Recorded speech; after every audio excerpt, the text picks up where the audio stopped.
मुफ्ती तारिक मसूद के बयानात के लिए तारिक मसूद एक्सक्लूसिव को सब्सक्राइब करें। तारिक मसूद एक्सक्लूसिव।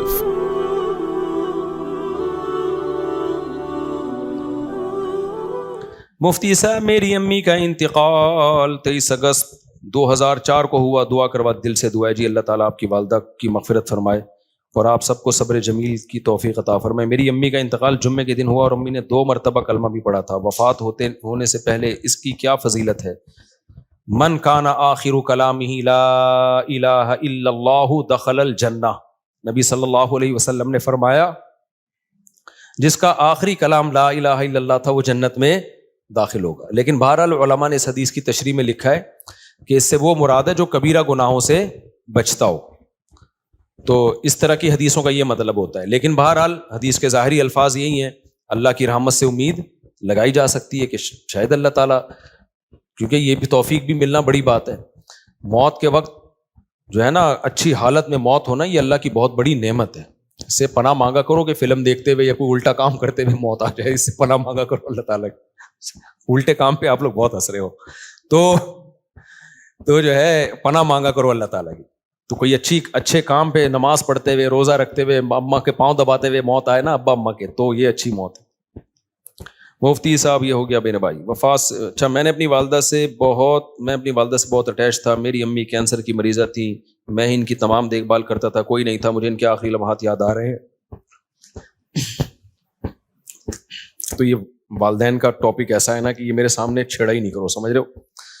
तो देखो, ये अब मौत तो हो गई, लेकिन आपके लिए भी अच्छी मौत है कि आपने वालदा की खिदमत की आखिरी उम्र में। तो जब वालदा की खिदमत की तो मरना तो था ही ना, तो कितनी अच्छी मौत हो गई कि आपको खिदमत की तौफीक मिल गई।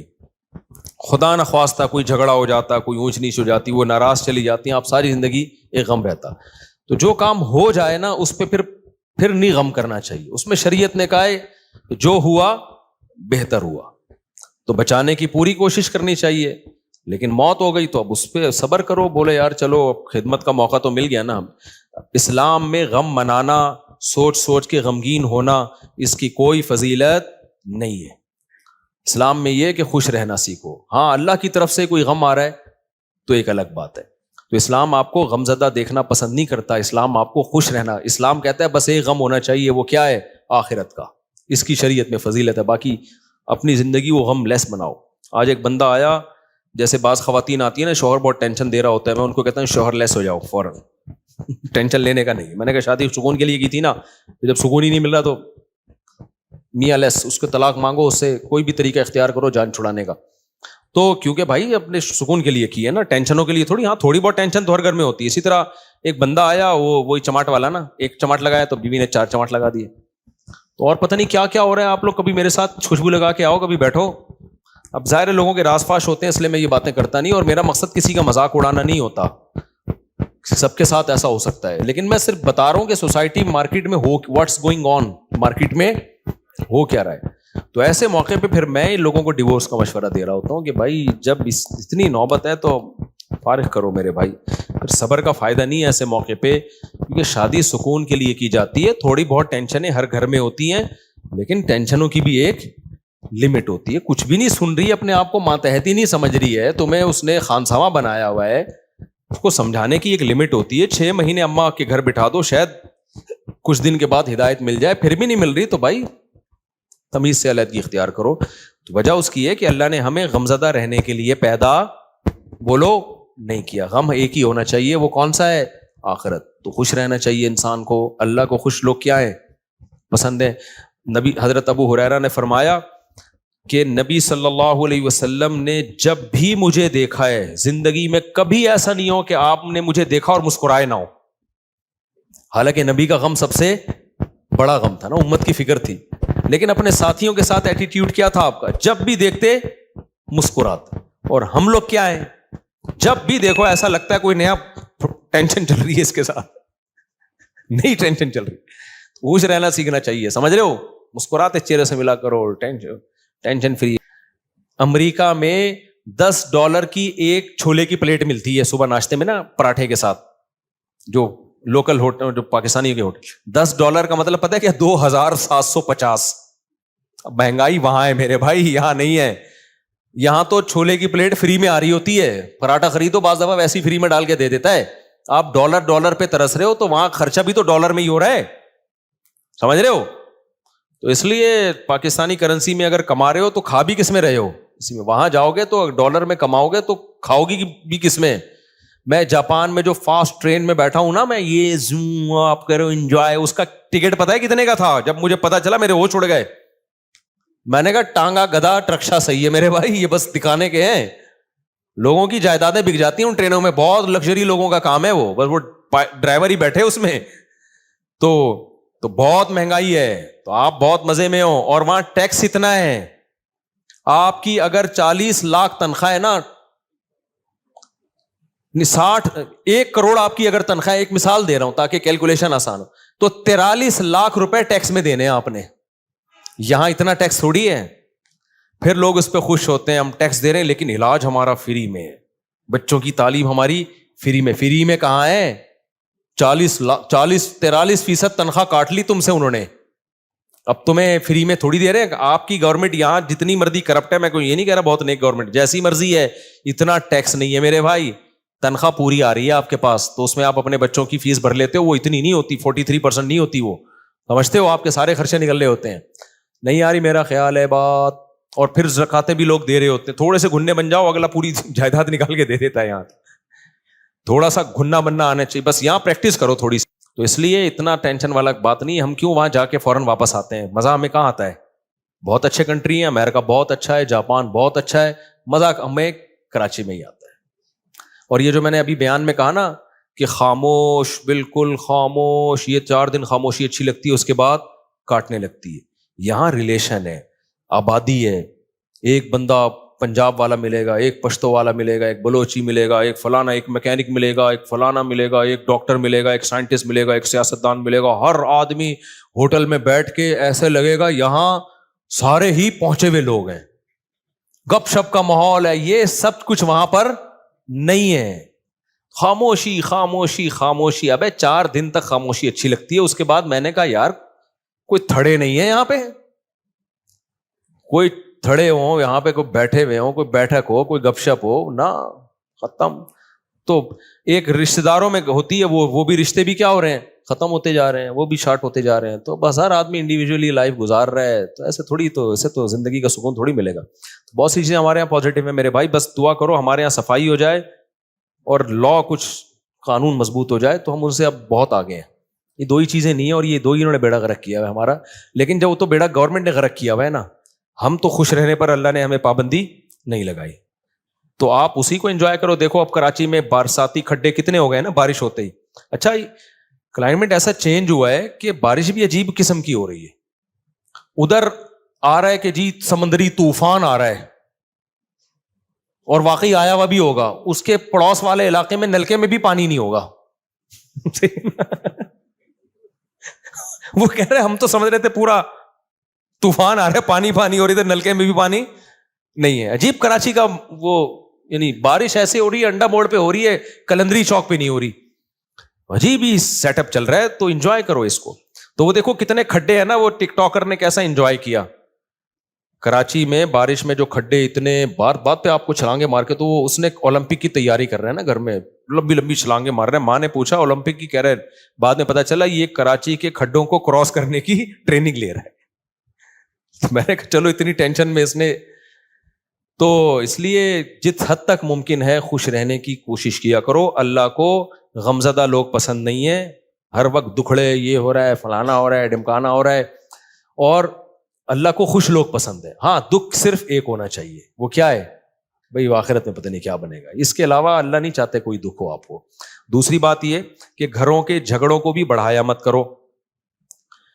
گھروں کے جھگڑوں کو, ہمارے ایک دوست تھے سفر میں, ان کا اپنی بیوی سے پھڈا ہو گیا فون پہ, طبیعت سے چل رہی ہے نا, تیری ایسی کی تیسی. وہ ادھر سے اس کو جواب آ رہا ہے, طبیعت سے پھڈا ہوا ان کا.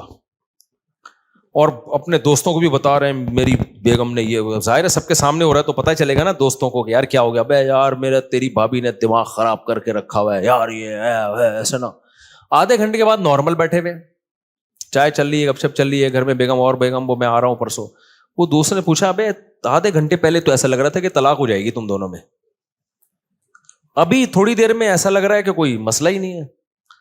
तो उसने कहा यार मेरी आदत है 15-20 मिनट के बाद फड्डे को मैं भूल जाता हूं, ठीक है ना, फिनिश।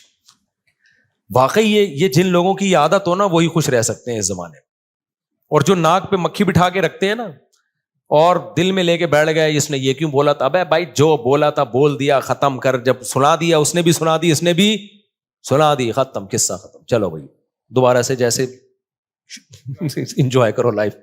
और लोग कहते हैं भी तंबी तो हुई नहीं, ना ना ना, जब ये फड्डा होता है ना अगले को खुद थोड़ी सी तंबी हो जाती है। आइंदा वो बोलने से पहले उसको भी पता है, आपको भी पता है कि मैं ये बोलूंगा उसकी दुखती रख पे पांव रख दूंगा मैं, वो ये बोलेगी तो मेरे खोपड़ी घूमेगी। तो दोनों थोड़ा थोड़ा एक दूसरे की खोपड़ी का एहतराम आहिस्ता आहिस्ता शुरू कर देते हैं। खुद ही शादीशुदा आदमी की जिंदगी एक मैनेजमेंट खुद ब खुद आ जाती है। तो अगर आप जो दिल में लेके बैठ गए, उसने मेरे को ये बोला था, उसने यूं कर दिया था, उसने, यार तुम्हें एक वाकया सुनाता हूं इससे बस फिर मैं बस आप लोग से 2-4 सवाल लेके बयान खत्म करता हूं। इससे बड़ा क्या यानी एक तरह से जुल्म होगा कि सैयदा आयशा रजी अल्लाह ताला अन्हा पर जब तोहमत लगी है ना, मुनाफिकीन ने झूठी तोहमत लगाई, उसमें हजरत मिस्ताह रजी अल्लाह ताला अन्हु जो सहाबी रसूल हैं वो भी उस प्रोपेगेंडे का शिकार हो गए थे। वो भी मुनाफिकीन की बातों में आ गए और उन्होंने भी हजरत आयशा के बारे में ये मुनाफिकीन से सुन के अल्फाज कहे। हजरत आयशा बेटी किसकी हैं? अबू बकर की। आप बताओ गैरतमंद आदमी को कितना गुस्सा आएगा ना। हजरत अबू बकर हजरत मिस्ताह के साथ माली ताउन बहुत ज्यादा किया करते थे क्योंकि रिश्तेदार भी थे और गरीब भी थे। जब हजरत अबू बकर को पता चला ना मेरी बेटी के बारे में इन्होंने ये अल्फाज कहे हैं, तो हजरत अबू बकर ने कसम उठाई कि आज के बाद 1 रुपया नहीं दूंगा, यानी मैं खर्च कर रहा हूं इन पे और मेरी बेटी पे ये भी तोहमत में शरीक हो गए। बाद में जब कुरान की आयतें नाजिल हुई, हजरत मिस्ताह ने तौबा की और बहुत गिड़गिड़ाए अल्लाह के सामने, तौबा की। लेकिन अबू बकर रजी अल्लाह ताला अन्हु कसम उठा चुके थे इन पे मैं खर्च नहीं करूंगा, मैं नहीं खर्च करूंगा इनके ऊपर। लिहाजा उन्होंने कि भाई ठीक है आपने तौबा कर ली लेकिन ये हल्का जुर्म तो नहीं है ना। कितनी बड़ी शख्सियत भाई, सैयदा आयशा नबी की ज़ौजा भी हैं और अबू बकर की बेटी भी हैं। तो नबी ने भी माफ कर दिया उनको। कितना बड़ा ज़र्फ यार भाई, जब गिड़गिड़ा लिए तौबा कर ली है तो माफ कर दिया, क्योंकि नबी के सामने बड़ा विजन है ना। जो छोटे यानी घरों में छोटे छोटे झगड़ों को लेके लंबे चलते हैं ना, वो दुनिया में कोई बड़ा काम नहीं कर सकते, वो बस उन्हीं में उलझ के रह जाते हैं। तो नबी सल्लल्लाहु अलैहि वसल्लम ने तो माफ किया ही, अबू बकर ने माफ नहीं किया। उन्होंने कहा ठीक है मैं कोई इंतकाम नहीं ले रहा, लेकिन जैसे मैं पहले खर्च करता था नहीं करूंगा खर्च।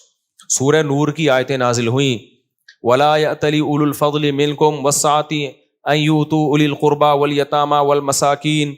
फरमाया अल्लाह ताला ने कि तुम में जो कराबतदार हैं तो जिन लोगों ने उन पे खर्च ना करने की कसम उठाई हुई है वो अपनी कसमों को तोड़ दें।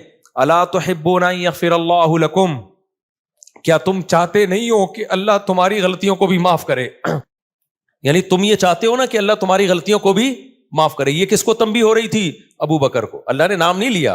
अल्लाह मियाँ भी कैसी देखो नसीहतें करते हैं ना, इज्जत का ख्याल करके जनरली बता रहे होते हैं कि कोई किसी रिश्तेदार पे खर्च करता था और कसम उठा ली है कि नहीं करूंगा, तो वो कसम तोड़ दे और खर्च करना शुरू कर दे, माफ कर दे। वलियाफू वलियस्फहू, चशम पोशी से काम ले, दरगुजर करे। अला तुहिब्बूना अन यग़फ़िरल्लाहु लकुम, क्या तुम नहीं चाहते कि अल्लाह भी तुम्हारी गलतियों को माफ करे?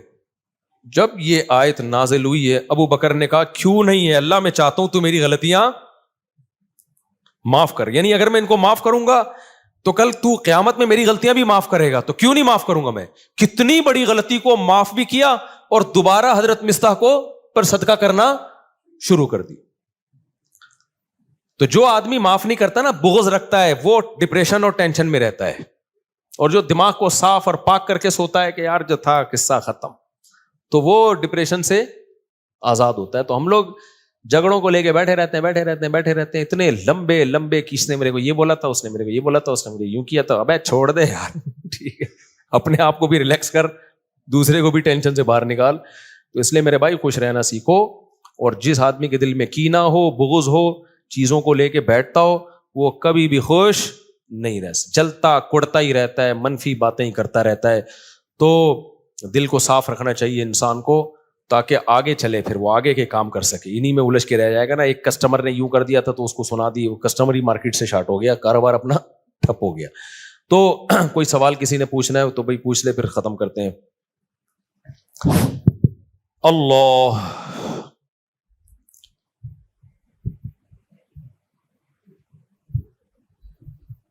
یہ جو میں نے اپنا قصہ سنایا تھا نا اپنے والد صاحب کا, اس پہ لوگوں نے بڑے کلپ چلائے, امریکہ تک میں پھیل گیا. نہیں, میں نے کہا تھا میرے والد صاحب سے تھوڑی میں نے اونچی آواز میں بات کی. آج کے بیان سے متعلق ہے یہ. میں نے بتایا تھا نا میری ایک دفعہ والد صاحب سے اونچی آواز میں بات ہوئی تو میں نے سوتے ہوئے والد صاحب کو اٹھا کے معافی مانگی. یہ کلپ بڑا وائرل ہوا, اچھا ہے. اس میں ایک بات میں بتانا بھول گیا تھا, جب کلپ وائرل ہو ہی گیا, ایک منٹ بیٹا, یہ عمل میں نے اپنے بڑے بھائی کو دیکھا تھا یہ کرتے ہوئے. میرے بڑے بھائی کے ساتھ اس طرح والد صاحب نے ایک دفعہ ہاتھ بات اٹھایا تھا ان کے اوپر, تو شاید ان کی زبان اڑ گئی تھی. تو میں نے اپنے بڑے بھائی کو دیکھا کہ انہوں نے جا کے والد صاحب سے معافی مانگی. تو یہ میں بتا رہا تھا نا کہ جو چیز دیکھتا ہے انسان وہ سیکھتا ہے. تو مجھے اپنے بڑے بھائی کا یہ عمل میرے دماغ میں انسٹال ہو گیا تھا کہ یار اگر بڑوں سے کبھی ایسا ہو بھی جائے تو معافی مانگی جاتی ہے.